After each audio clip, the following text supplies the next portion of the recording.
ही मित्रांनो आत्ता झाडं लावलीत आणि रिसॉर्टच्या पुढं लावलेली.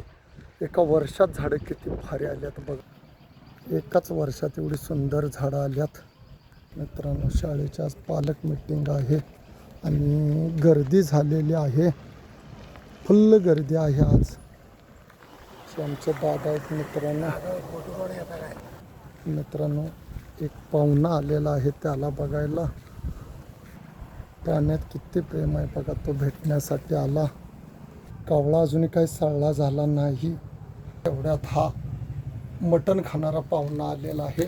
हा पण मित्रांनो आजारी आहे. तुम्हाला दाखवण्याचा प्रयत्न केला. हा मटण खातोय, शाकाहारी नाही, मांसाहार करतोय. श्रावण महिना संपत आला आहे. श्रावण महिना सुरू झालेला आहे आणि मित्रांनो त्या कावळ्याचं आणि घारीचं काय होतंय बघूया, मी तुम्हाला सांगेन. आणि 2 वर्ष झालं नारळ लावला, ह्याला नारळ लागणार. 3रं वर्ष काढेल अशी आशा आहे. बघूया पुढं व्हिडिओ टाकेन.